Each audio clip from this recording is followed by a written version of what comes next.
गुजरात के बोटाद जिले के मार्केटिंग यार्ड में हजारों किसानों का धरना तीसरे दिन भी जारी है।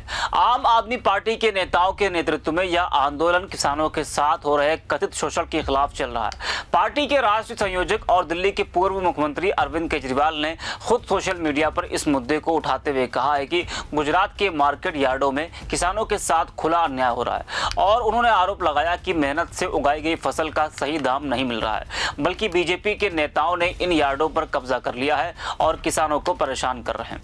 वहीं यह आंदोलन न सिर्फ किसानों की आर्थिक समस्याओं को उजागर कर रहा है, बल्कि गुजरात की राजनीति में भी बड़ा बदलाव लाने का संकेत दे रहा है। दिल्ली विधानसभा चुनावों में हार के बाद आम आदमी पार्टी गुजरात को अपना नया किला बनाने की कोशिश में जुटी हुई है। पार्टी का दावा है कि अब गुजरात में सत्ता का मुकाबला सिर्फ बीजेपी और आप के बीच होगा। कांग्रेस जैसी पार्टियां यहां पीछे छूट चुकी हैं। इस खबर में हम जानेंगे कि आंदोलन की पृष्ठभूमि क्या है, कलकत्ता मुद्दा क्या है, आपकी रणनीति क्या है और इससे 2027 के विधानसभा चुनावों पर क्या असर पड़ेगा। दोस्तों, बोटाद मार्केट यार्ड गुजरात का एक प्रमुख कपास बाजार है, जहां हर साल हजारों टन कपास की खरीद बिक्री होती है। लेकिन पिछले कुछ महीनों से किसान यहां परेशान हैं। कलदा मुख्य समस्या है। वहीं कलदा का मतलब है फसल के वजन में अनुचित कटौती। जब किसान अपनी कपास लाते हैं तो व्यापारी या यार्ड के अधिकारी वजन करते समय 1 से 2 किलो या उससे ज्यादा की कमी दिखाते हैं। यह कमी कभी नमी के बहाने तो कभी अन्य कारणों से की जाती है, जिसके चलते किसानों को सही दाम नहीं मिलता है। एक किसान को 50 किलो कपास के लिए सिर्फ 48 किलो का भुगतान होता है। अगर कपास का भाव 60 रुपए प्रति किलो है तो 120 रुपए का नुकसान हो जाता है।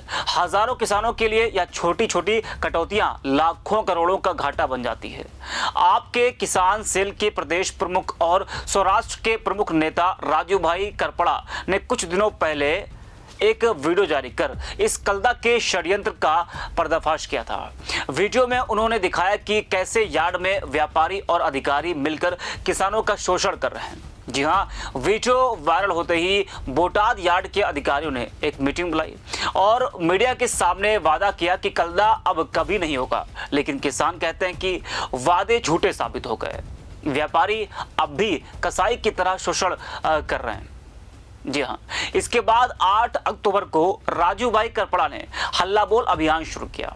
शुक्रवार को वे खुद यार्ड पहुंचे और हजारों किसानों के साथ धरने पर बैठ गए। धरना रात दिन जारी है। रविवार को उन्होंने किसान महापंचायत की घोषणा की, जो यार्ड में ही होगी।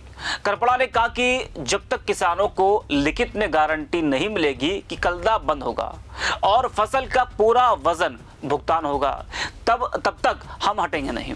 धरने में महिलाएं और युवा किसान भी शामिल हैं। एक किसान ने बताया कि हम कपास पर पसीना बहाते हैं, लेकिन व्यापारी मलाई खा जाते हैं। आपने हमारी आवाज उठाई, वरना हम चुप रह जाते।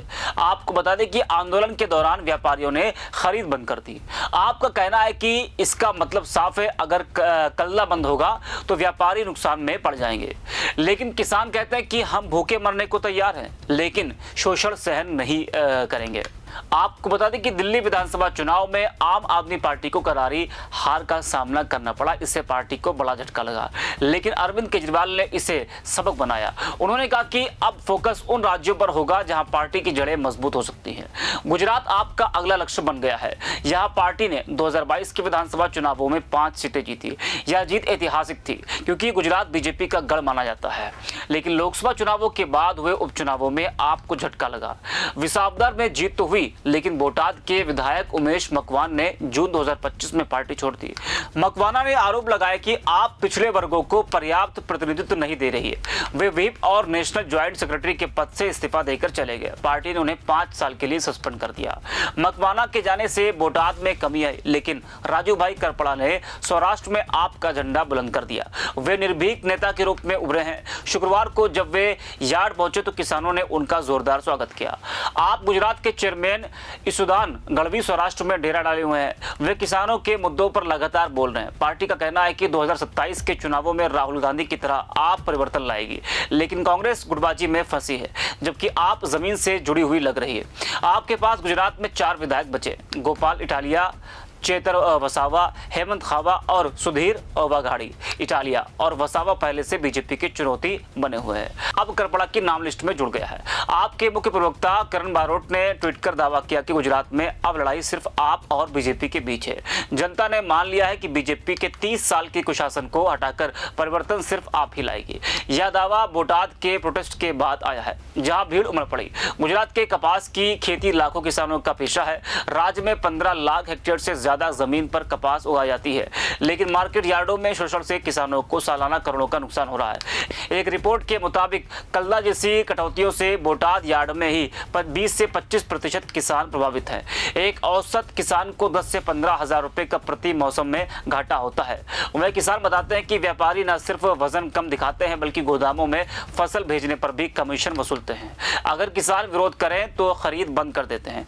एक बुजुर्ग किसान ने कहा कि हमारी फसल बेचने के बाद भी कर्ज चुकता नहीं होता, बच्चे पढ़ाई छोड़ देते हैं। आपने आशा जगाई है। पिछले साल गुजरात में दूध किसानों का आंदोलन चला था, जिसमें 47 लोग गिरफ्तार हुए। अब कपास किसान सड़क पर हैं।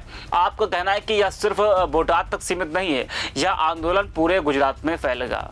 आपको बता दें कि यह आंदोलन आपके लिए सुनहरा मौका है। गुजरात में बीजेपी 182 सीटों वाली विधानसभा में 156 सीटें जीत चुकी है, लेकिन किसान और ग्रामीण वोटर असंतुष्ट हैं। आप सौराष्ट्र और दक्षिण गुजरात में मजबूत हो रही है। विसावदर उपचुनाव में आपकी जीत इसका प्रमाण है। वही विशेषज्ञ कहते हैं कि अगर आप किसान मुद्दों को जोड़कर मुहिम चलाएगी तो 2027 में 20 से 25 सीटें आ सकती हैं। कांग्रेस की गुटबाजी आपको फायदा दे रही है। राहुल गांधी ने भी कहा है कि 27 में कांग्रेस मजबूत होगी, लेकिन जमीन पर आप आगे दिख रही है, जिसको लेकर आप विधायक चेतर वसावा ने कहा है कि बीजेपी की लूट बंद होगी। हम सदन में भी आवाज उठाएंगे। गोपाल इटालिया ने ट्वीट किया कि किसान हमारा भाई है, उनका दर्द हमारा दर्द है। आपको बता दें कि बोटाद का धरना सिर्फ एक यार्ड की कहानी नहीं है, बल्कि गुजरात के लाखों किसानों की पुकार है। आपने इसे राजनीतिक हथियार बनाया है, लेकिन जड़ में किसानों का दर्द है। अगर सरकार ने जल्दी कदम नहीं उठाए तो आंदोलन और बढ़ सकता है। अरविंद केजरीवाल ने कहा है कि आप सड़क से सदन तक लड़ेगी। वही अब देखना होगा कि यह लड़ाई किसानों को न्याय दिला पाती है या नहीं, या तो आने वाला वक्त बताएगा। वही इस खबर पर आपकी राय क्या है, कमेंट बॉक्स में हमें बताइएगा। फिलहाल के लिए इस खबर में इतना ही। ऐसी ही तमाम राजनीतिक खबरों के लिए बने रहिए और देखते रहिए 4PM गुजरात। धन्यवाद आपका।